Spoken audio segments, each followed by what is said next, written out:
بسم اللہ الرحمن الرحیم۔ السلام علیکم۔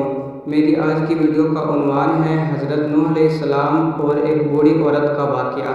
جب نوح علیہ السلام کشتی بنا رہے تھے تو ایک مومنہ بوڑھی عورت روز اللہ کے نبی کے پاس اپنی پٹری لے کر آتی ہے اور کہتی ہے، اے اللہ کے نبی، کب کشتی روانہ ہوگی؟ نوح علیہ السلام، ابھی دیر ہے۔ وہ عورت شام تک بیٹھی رہتی اور پھر اٹھ کر چلی جاتی۔ ایک دن نوح علیہ السلام نے فرمایا کہ اے عورت، جب جانا ہوا تو تمہیں بتا دیا جائے گا۔ یہ عورت واپس چلی گئی اور انتظار کرنے لگی کہ کب نوح بلائیں گے، اور اس دوران عذاب آ گیا اور کشتی روانہ ہو گئی، لیکن نوح علیہ السلام نے اس عورت کو نہ بلایا۔ ظاہری طور پر نوح علیہ السلام کو اس کو بلا دیا گیا۔ جب طوفان تھما تو ایک دن نوح علیہ السلام کے دل میں محبت اٹھی کہ شہر کو دیکھوں جہاں سے چلا تھا۔ وہاں آئے اور قریب جا کر دیکھا تو ایک جھونپڑی میں دیا جل رہا تھا۔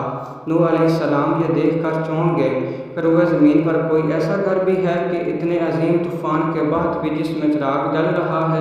انہوں نے وہاں تکبیر بلند کی تو وہ عورت سامان لے کر آ گئی اور کہنے لگی، یا نبی اللہ، کیا کشتی تیار ہے چلیں؟ نوح علیہ السلام نے حیرت سے اس کو دیکھا اور کہا، رکو بڑھیا، کیا تمہیں کچھ بھی پتہ نہیں چلا؟ وہ کہنے لگی، یا نبی اللہ، کیا نہیں پتہ چلا؟ کہا، اتنا بڑا سیلاب آیا، بارش آئی، تمہیں کچھ بھی پتہ نہیں چلا؟ بڑھیا کہنے لگی، یا نبی اللہ، بس ایک دن بادل گرجے تھے اور کچھ ہلکی سی فوہار پڑی تھی۔ نوح علیہ السلام حیران ہو کر آسمان کی طرف دیکھنے لگے اور کہا، میرے اللہ، یہ کیا ماجرا ہے؟